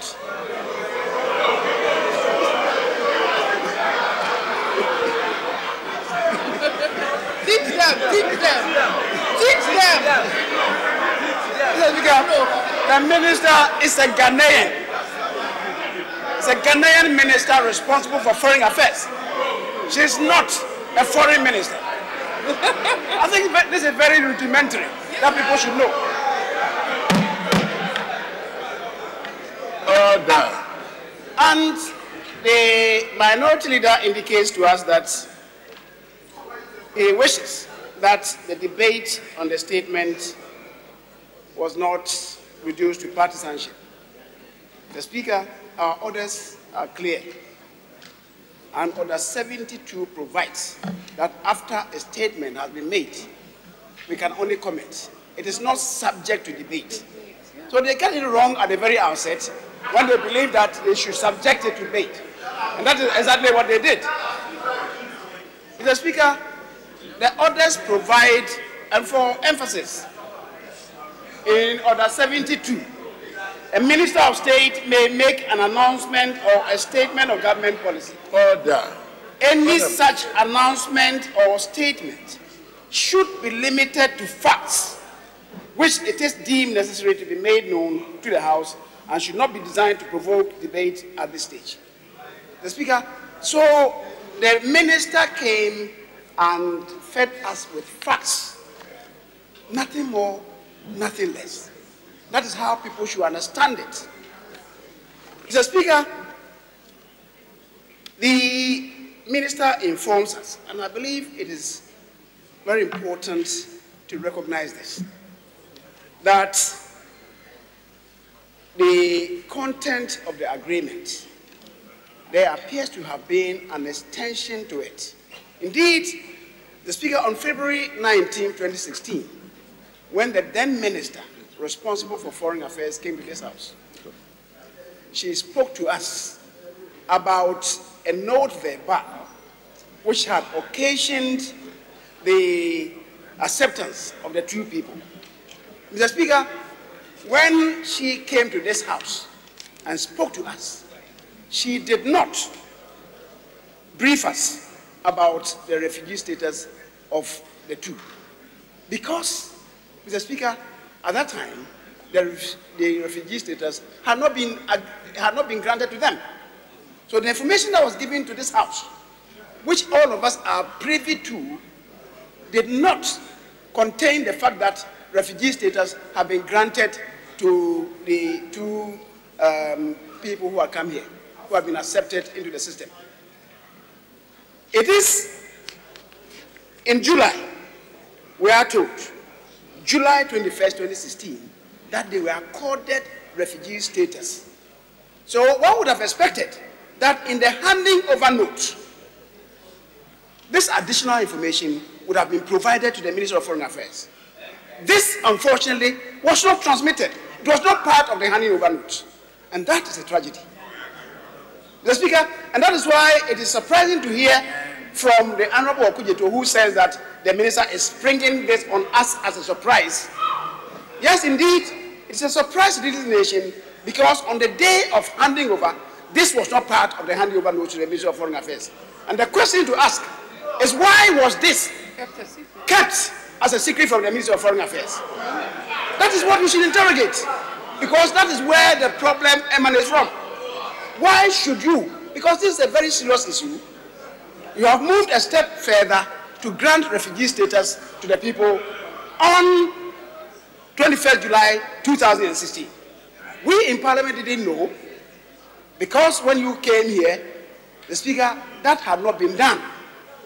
We had committed ourselves to a 2-year period ending January 6, 2018. And then in between that time, you go and grant refugee status without informing the good people of this country, and without providing additional information to this house, and without informing the ministry. What was the intent behind that? What was the intent behind that? Mr. Speaker, so we should interrogate that. What informed that? And the Honorable Okujeto tells us that is a surprise. Yes, he himself is hearing for the first time that refugee status has been granted. That's the obvious implication of the statement that you made. I said that I didn't say you said that. I said that is the obvious implication. Teach him. Teach him English. Mr. Speaker, so all of us should be worried that such an important information was kept on the blind side of the Ministry of Foreign Affairs. We should question why they chose to do that. And that is why it cannot be true. That is why it cannot be true that the position of the NDC and the position of the MPP are the same. They cannot be the same. When you elect to hide vital information, the value is not the same, from a succeeding administration, that certainly is dangerous to this country. That certainly is dangerous to this country. Mr. Speaker, and the Honorable Ayariga, I'm quoting his words, he said, there is no reason why the people should remain in this country. As part of his contribution, he said, there's no reason why, and I'm quoting him verbatim, there's no reason why the people should remain here in this country. If indeed that is true, how do you situate that in the context of the refugee status that the government of yesterday granted them? We can't blow hot and cold. And we should not be playing to the gallery when the facts point to a different direction. We cannot be doing that. I'm happy the minority leader is saying to us that Parliament should consider ourselves as a serious institution. We can't blow hot and cold. And you cannot elect to play to the gallery when the facts point to a different direction. Mr. Speaker, now, the first principle, we should all be worried, because the first principle of any international relations is that we should seek to promote and protect the interests of a particular country. In this case, Ghana. And indeed, Article 40A of the Constitution talks about that. The Speaker, for emphasis, let me quote Article 40A of the 1992 Republican Constitution. It provides, in its dealings with other nations, the government shall, 40A, promote and protect the interests of Ghana. That's why we should be worried. Mr. Speaker, if people without any question marks from anywhere want to enter Ghana, they apply for visas to be granted them for entry into Ghana. Mr. Speaker, if a people are a subject of agreement before they are allowed to enter this country, you should, at the very outset, accept the principle that there are question marks on them. Otherwise, why should they be a subject of agreement in the first place? Why couldn't they walk to our embassy and seek visa to come to Ghana? Mr. Speaker, so it is worrying. This pretense is worrying. And the fact that it is said that there is an allegation against them, that they were alleged to be terrorists, doesn't mean that indeed and in truth they were terrorists. It's an allegation that we should interrogate. An allegation has been made against the Ministry of Trade that they engage in cash for seats. You are brought into Parliament for Parliament to investigate. You are brought in here for Parliament to investigate.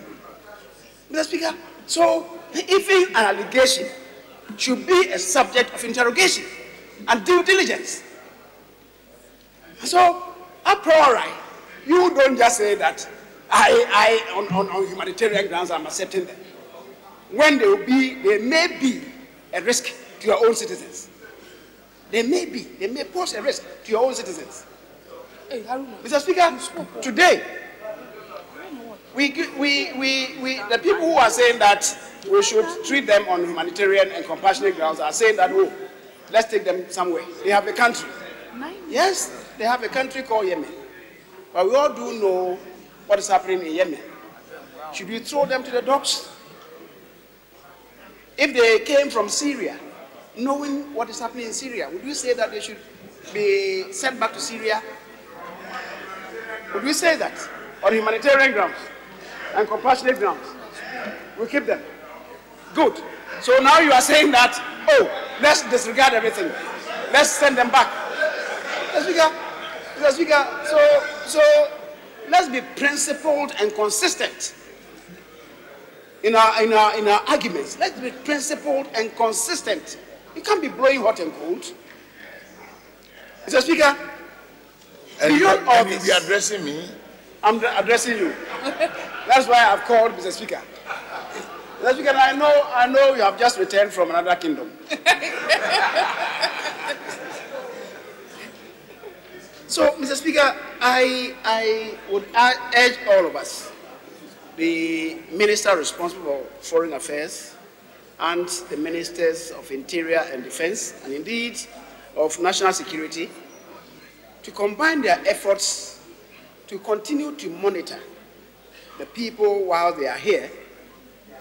If any untoward things should happen, they should quickly come together to inform Parliament, and then we'll go ahead and do what is right to promote and indeed protect the interests of the good people of this country.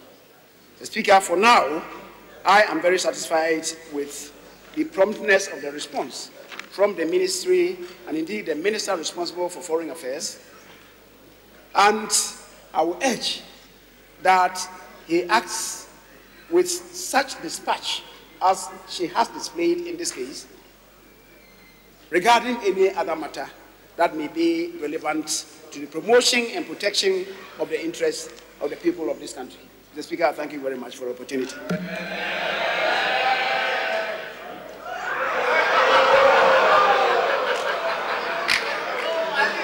Well done. Honorable Minister. In the meantime, Thank you very much, Deputy Mr. Speaker will take the Mr. chair. Speaker, in wrapping up, I'd like to thank honorable members for their contributions, but also to touch on two issues that I believe need clarity.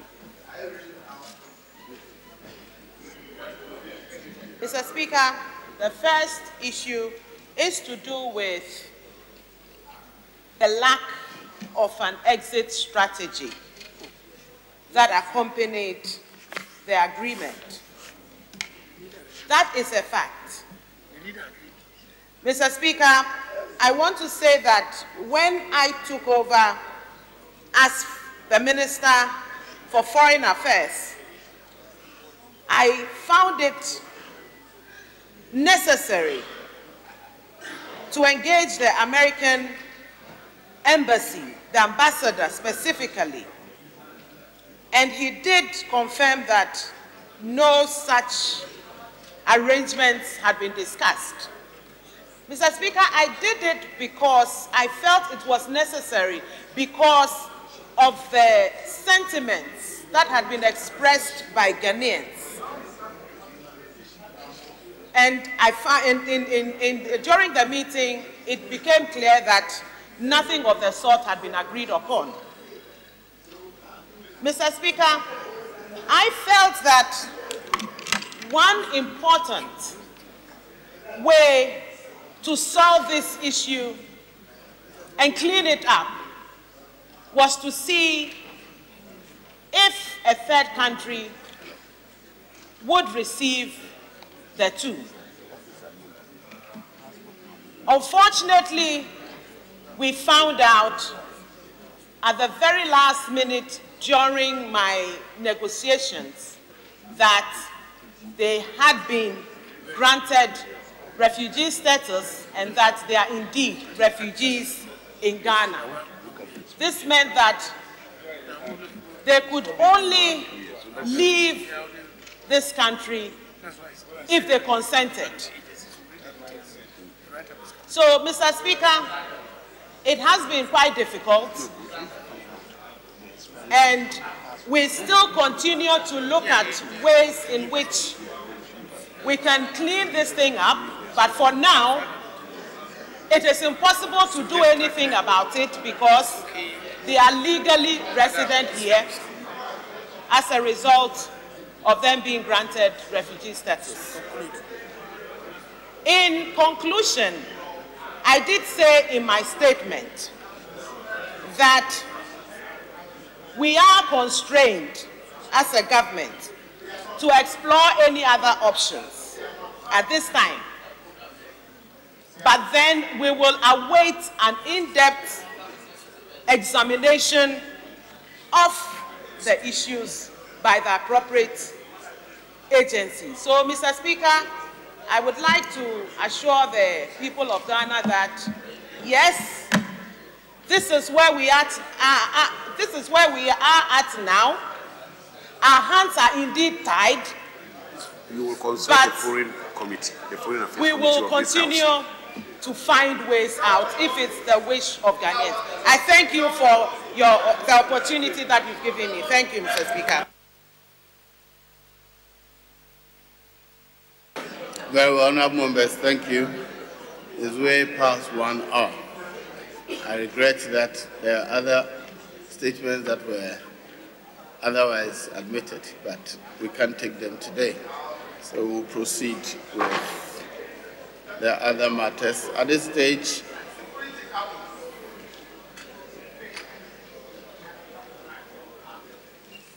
are you done? If you are, we'll continue. Very well. At the commencement of public business, presentation of papers. First one, item number 4 by the Honorable Majority Leader and Minister for Parliamentary Affairs.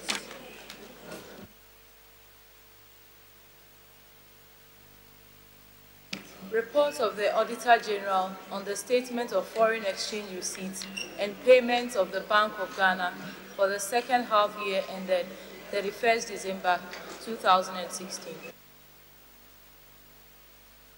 Honourable members, the report is duly laid and it is presented to the Public Accounts Committee for consideration and report.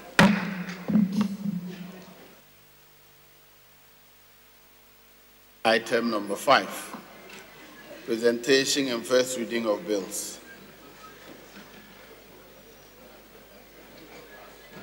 Yes, Honourable Majority Leader. Speaker, I'll do 5A on behalf of the Attorney General and Minister for Justice. But Very well. to seek your indulgence, Mr. Speaker, to effect a correction. I think the correction is attributable to a typographical error.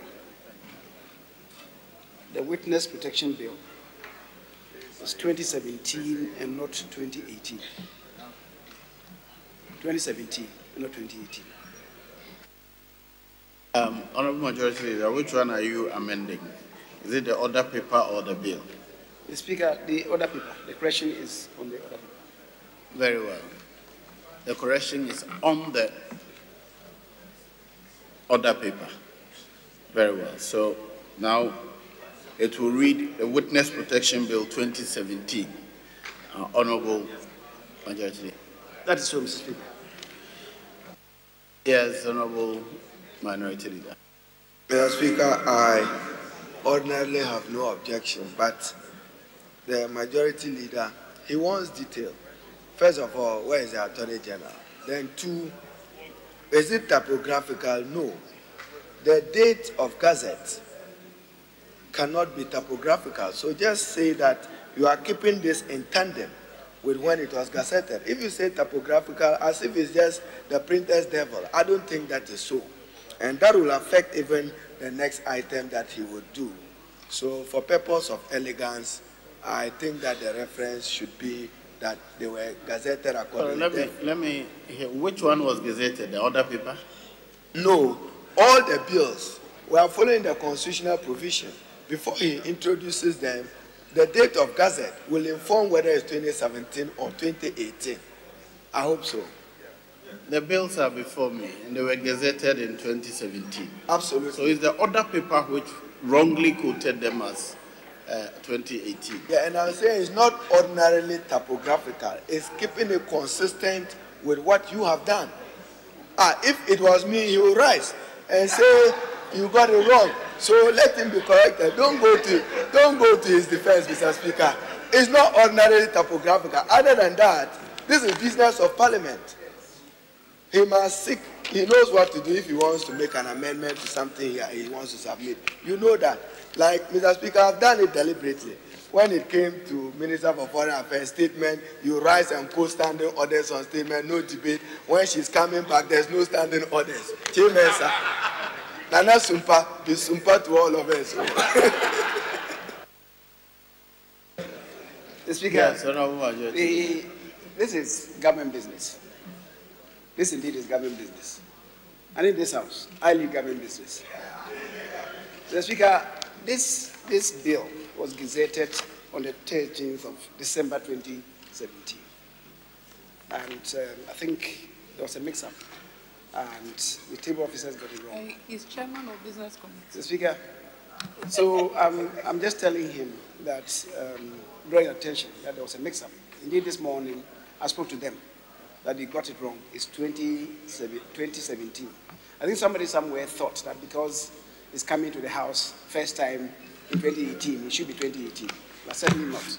The date of notification of Gazette, that matters, which is what you said. So it's 13th December 2017 when it was gazetted. And that's why I'm drawing attention. Mr. Speaker, the few amenities that should be coming to me, the minority leader should not struggle to share the spoils. I am the leader of government business. I'm telling you that is a mistake on behalf of those of them who did this. So is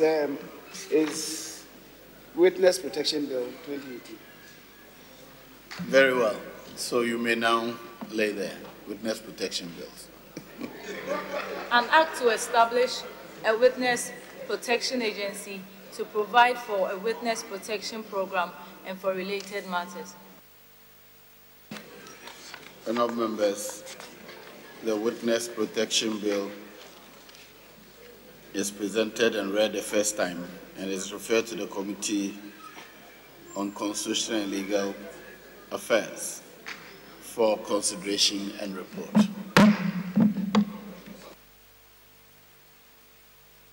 Item number 5B, the Technical Investors Amendment Bill 2017.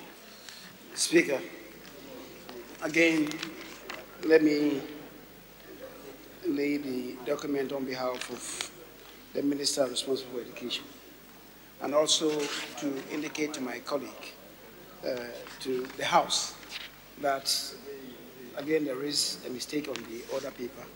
It's supposed to be 2018, and for purposes of elucidation, it was gazetted on 8th December 2017.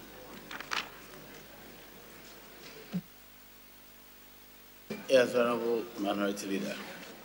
Speaker, I now understand why he walks the double leg of Minister and Majority Leader. But in all honesty and fairness, where is the Minister for Education? There is one responsible for tertiary education, there is a Deputy Minister, there is another Deputy Minister, and you are still the available Minister.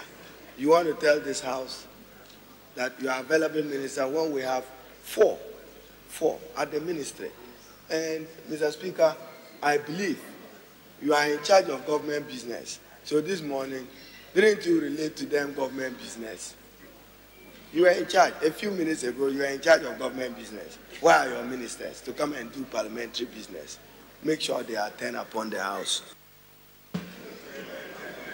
Mr. Speaker. Yes, Mr. The Minority Leader is even much more closer to the Minister responsible for education than myself. Mr. Speaker, he has him constantly on his radar. He knows wherever the minister is. He knows wherever he is. And he traces and tracks his movements. So he knows where he is.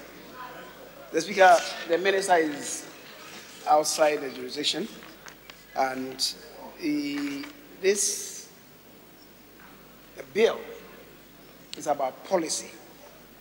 And policy is supported by cabinet. And deputy ministers are not members of cabinet. That is why when it comes to laying bills, it doesn't fall within the remit of deputy ministers so to do. Mr. Speaker, thank you.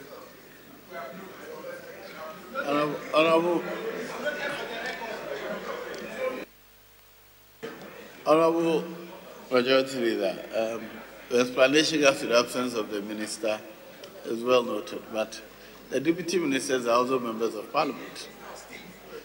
They are not even here. The Speaker, I said they are not cabinet ministers. And this is policy document. I'm not disagreeing with you on that. Yes. Why are they not here? Anyway, we'll get to that. Mr. Speaker, just to inform that the President has summoned a meeting. He summoned a meeting. He summoned a meeting involving all ministers. And I indeed even gave an indication that I thought today, latest by 12, would have finished with our business and I would join them. Unfortunately, no thanks to the Minority Leader and his busybody members. I'm still being kept here. Mr. Speaker, the busybody is used advisedly and indeed in the lighter vein. Mr. Speaker, so that is me. Very well. Leave is granted you to, Honourable Minority. Mr. Speaker, before you grant him the leave, I'm just indulging you to arrest the leave momentarily, whilst I get him to appreciate that as leader, it is not good enough if he wants us to proceed on cabinet ministers. And non-cabinet ministers ability to lay policy documents. After all, the size of government, the elephant minus 21, it means the rest cannot lay papers. That would be problematic, leader. I think you should be more flexible in allowing that a minister, and Mr. Speaker, our standing orders recognizes a minister. It's for the president to follow the constitution and then detail out who are cabinet. In fact, he himself have had cause sometimes to ask of your leave for deputy ministers even to do so. So, leader, I think that we should stay course. If you introduce this, it will not help your efficiency tomorrow. Thank you. Very well. I think there should be a debate for another day. So, Honorable Major, kindly lay the paper. Mr. Speaker, I know the ambush antics of the minority leader. I can always predict him. And that is why I stated the constitutional imperative. That's all that I said. I've not added to that. But I know that occasionally we have relaxed our own rules. And in due time, when it comes to relax the rules, an appeal, the relevant appeal will be made. I thank you very much. You may now lay the bill on behalf of the minister. An act to amend the Technical Universities Act 2016 at 922 to convert Cape Coast Polytechnic and Tamale Polytechnic to technical universities, to provide for harmonized statutes and scheme of service for the technical universities, to provide for a fixed tenure for the registrar and director of finance, to provide for the enactment of statutes, to apply the requirements of the harmonized statutes and scheme of service to persons deemed to have been employed by the technical universities, and to provide for related matters. Honourable members, the bill is presented and read the first time and is referred to the Committee on Education for consideration and report.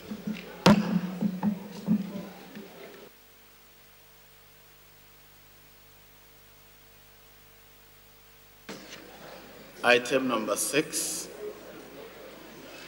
Chairman of the Committee.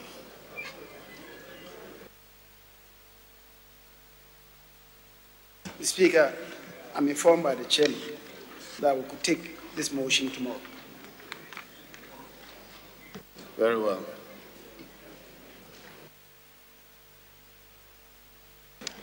Honourable Majority Leader, any indication? Mr. Speaker, I believe we've come to the end of today's business.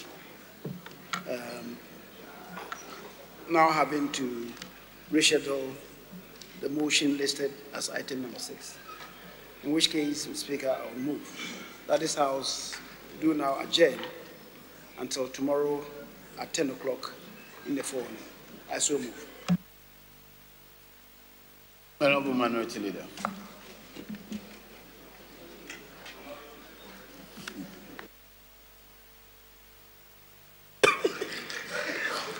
Speaker, I beg to second the motion for adjournment. Thank you.